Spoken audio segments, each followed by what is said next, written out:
Tá definindo ainda, né? Não, foi só um assunto que surgiu ali e a gente conversou um pouquinho, mas o foco foi Previdência. O que foi mais falado? Alguns jornais já estão trazendo contas, inclusive, acima de 308 votos. Existe um mapa? Como está essa projeção do governo? Sim, existe um mapa, já não é de hoje que nós temos esse mapeamento. Ele, no dia a dia, ele é atualizado, até porque o Congresso Nacional tem um humor muito sensível. Então, a gente pode ganhar ou perder votos numa movimentação pequena, né? Mas tem sim, claro que eu não vou cometer a ingenuidade de cravar o número de votos aqui, é porque o nosso trabalho também não terminou.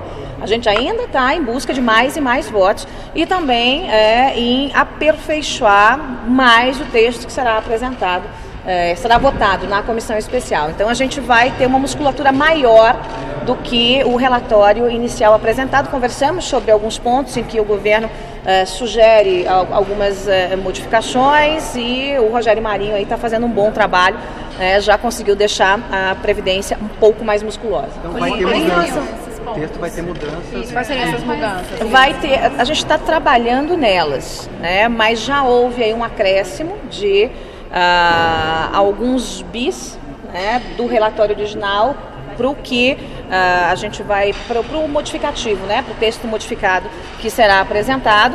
Então, estamos numa expectativa boa porque a gente está muito perto de um tri. A gente está muito perto de um tri e estamos trabalhando para isso. Eu não vou antecipar para vocês, né, gente? A gente tem várias pequenas mexidas que nós estamos fazendo junto com a equipe econômica. No momento certo, vocês vão saber quais são os pontos exatos. Sobre estados e municípios, criar uma alíquota nessa linha? Não, os estados e municípios realmente vai ter que esperar para o plenário. Né? Por quê? Porque estados e municípios, né, a nossa ideia, a ideia do governo é que, obviamente, estados e municípios estejam dentro do texto. Porém, como não houve um acordo com todos os líderes, o que ficou definido é que se os partidos, inclusive de oposição, se os governadores que foram contra lá atrás a reforma da Previdência, agora estão a favor, conseguirem entregar os votos, aí estados e municípios entram daí numa aglutinativa. Né? A gente consegue fazer aí um texto colocando estados e municípios para dentro do projeto. Mas tem que ter um trabalho antes disso, né? Porque muitos governadores querem, mas não querem assumir nenhum desgaste. Então eles querem que a gente resolva o problema e querem, inclusive alguns, usar até politicamente isso. Né? Então a gente tem que pensar agora em Brasil. A gente quer que todo mundo coloque a sua digital no meio desse processo. Alguma modificação que a senhora possa antecipar para a gente dessas questões? A gente vai ter, hoje ainda o presidente vai fazer alguns anúncios, provavelmente, mas vai ter houve alguns avanços em relação a algumas categorias policiais. Né? A gente conseguiu atender alguns pleitos, também atender alguns pleitos do BPC para pessoas com doenças raras, né? Mas isso tem um impacto muito pequeno. E no estica e puxa ali, né, o Rogério Marinho já conseguiu fazer uma ampliação da nossa economia. Mas tem mais, porque a gente está fazendo todas as contas ainda em relação ao MP 871. Veja que há uma expectativa de economia, né, combatendo as fraudes com a MP 871, que chega a 200 bi. Se você soma esses 200 bi com o que já estava, a economia inicial do relatório já chegou a um tri. Já temos um tri, mas a gente vai avançar. A gente está aí, pelas nossas expectativas, com uma possibilidade de bater 1,1 tri de economia na aprovação do texto. E com essa modificação, consegue votar na comissão essa semana? Tem essa expectativa? Consegue sim. A gente vai votar na comissão essa semana e já na semana que vem iniciar a discussão em plenário. A gente está deixando uma semana, está trabalhando sempre com a margem de uma semana antes do recesso. Justamente para que nós tenhamos alguns dias, né, de margem, caso tenha um kit de obstrução que não acaba mais, caso aconteça alguma coisinha no meio do caminho. Então a gente está guardando, a última semana para a gente está guardadinha, a gente está contando com terminar tudo uma semana antes do recesso parlamentar. Se não der tempo, há a possibilidade de cancelar o recesso ou atrasar o início? Não tem possibilidade de não dar tempo não, porque tudo está correndo muito bem e tudo está correndo em acordo com os líderes. Com os líderes dos partidos. Então os líderes vão entregar, né, os votos. Claro que um ou outro parlamentar, por questão regional, pode não entregar, mas em sua maioria os líderes estão de acordo com esse texto, então isso facilita demais. Montando o mapeamento, hoje o ministro Onix disse mais de 330. A senhora não quer ir dar uma respaldada nesse número, uma comentário? Não, eu não vou cravar número ainda, porque meu trabalho não terminou. Né? O trabalho ainda continua, a gente está ainda em busca de votos, mas pode ter certeza que vai ser um número aí pelo menos 10 a 15% maior do que o mínimo que a gente precisa. A gente está trabalhando também com uma margem de erro, porque sabe como é, né? No dia da votação alguém não aparece, né? Aparece aquela dor de barriga, aquela enxaqueca, então a gente está trabalhando aí com um volume maior do que o necessário para ter a garantia da aprovação. Líder, em relação à declaração do presidente Bolsonaro no final de semana sobre estar se tornando rainha da Inglaterra por conta do projeto de agências reguladoras, vocês falaram sobre isso, ficou claro porque o líder Bezerra, quando chegou, disse que tinha um ruído aí, que não era bem assim. E o próprio Rodrigo Maia disse que o presidente parece não ter entendido o projeto. Isso foi explicado? Não. A gente não entrou nesse assunto. Nós conversamos realmente sobre Previdência e um pedacinho aí, né, da reunião, falamos sobre as questões envolvendo a Prefeitura de São Paulo, mas foi basicamente isso. Não aliás, o presidente vai sancionar o projeto? Porque amanhã termina o prazo.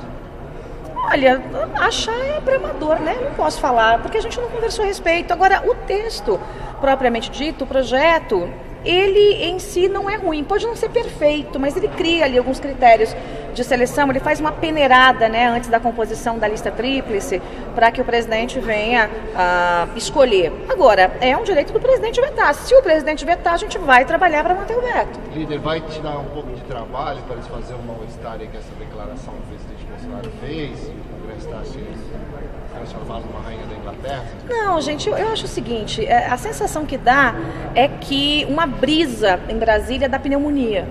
Né? Tá todo mundo muito sensível com tudo, né? Então o presidente da República deu uma declaração e ponto, e bola pra frente, vamos tocar o país. A gente tem mais o que fazer do que ficar alimentando picuinha, o que o presidente disse, o que um outro parlamentar vai rebater. Isso é uma bobagem, a gente tem mais o que fazer. O presidente nem tocou nesse assunto, para ele já é página virada. Decreto de armas, será que sai essa semana na Câmara? Como é que está essa articulação? Tem novidade, mas eu não posso falar para vocês ainda. O presidente Rodrigo Maia disse que alguns pontos vão ser tratados por projeto de lei. Sim. Aí ele falou da posse rural e dos CACs. Sim. Tem mais algum ponto que pode ser por projeto? Não, o fundamental nesse momento é a questão da posse rural, né, da extensão inclusive, né, e dos CACs. E essa discussão acontece já essa semana. A gente já vai ter o Congresso trabalhando nisso já essa semana em relação à questão que é uma pauta, né, do presidente da República, a questão das armas, e houve aí um entendimento com representantes do Congresso Nacional, tanto o presidente da Câmara quanto do Senado, para que isso ande através de projeto de lei com a máxima urgência, porque assim a gente dá uma resposta à sociedade que está aguardando, né? Está aguardando. Começar pelo Senado. Vai começar pelo Senado. Sobre o decreto das armas, é melhor levar direto para o plenário? Qual é a avaliação de vocês? Olha, eu acho que sim, porque está bem resolvido, né? O que a gente viu em relação ao decreto foi mais uma marcação de posição política, porque muitos senadores que votaram pela derrubada do decreto, eles subiam na tribuna e diziam: eu concordo com o teor do texto, eu concordo que tem que haver uma ampliação, uma flexibilização em relação à posse e porte de armas, eu concordo que há uma promessa do presidente, mas eu não quero por decreto. Então, o que incomodou alguns senadores não foi exatamente o conteúdo, foi a forma. Então, depois que houve essa discussão, a gente vai mudar a forma para proteger boa parte do conteúdo. Isso vai começar a andar já no Congresso Nacional, no Senado já, provavelmente a partir de amanhã. Sobre a articulação política, a senhora acha que agora, depois do presidente ter dito que não estava funcionando, finalmente saem os cargos segundo, terceiro, quarto escalão para o general Ramos?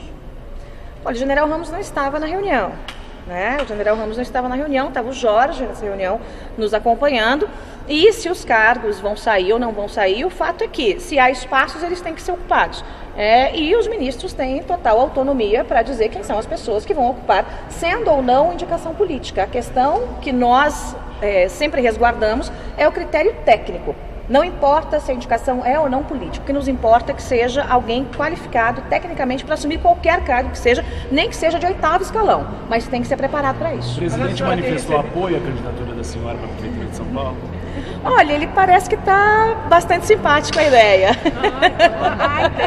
Ele parece que está bastante simpático a ideia, foi até ele que puxou a conversa ali, num tom bastante agradável, o almoço foi muito agradável, né?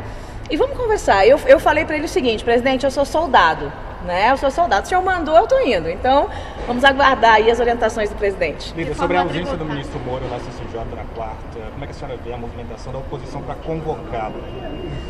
Olha, a gente tinha desenhado uma estratégia que era justamente de fazer os convites para que ele não fosse convocado, tanto na CCJ da Câmara quanto no Senado.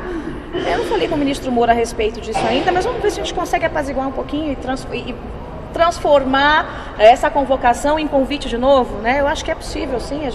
O ministro, né, pode ser que tenha uma agenda que não está batendo com a agenda da CCJ, mas com uma boa conversa a gente tenta... A senhora considera importante que ele vai ter esclarecimentos no convite no legislativo? Ele já fez no Senado, né? E ele foi sabatinado 8 horas no Senado.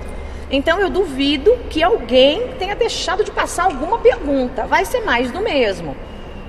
Então, assim, do ponto de vista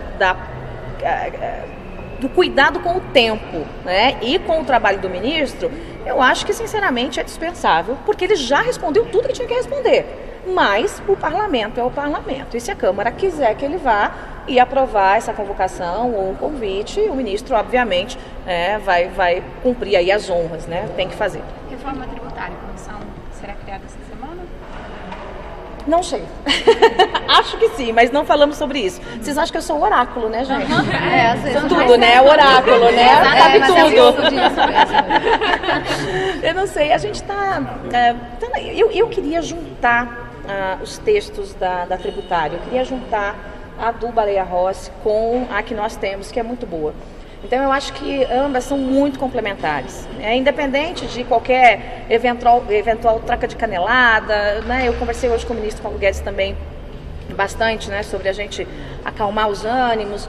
Eu acho que a gente consegue fazer uma excepcional reforma tributária, mas para ela ser excepcional, nós temos que trazer, né, a contribuição desse texto que foi feito pelo Ministério da Economia, porque complementa o texto do Baleia Rossi. Então eu quero ver se eu consigo trabalhar na união desses textos. Essas mudanças no texto da Previdência, o presidente deve anunciar hoje? A senhora falou que ele deve anunciar. O porta-voz provavelmente fará, entre hoje e amanhã, algum anúncio em relação às polícias, né?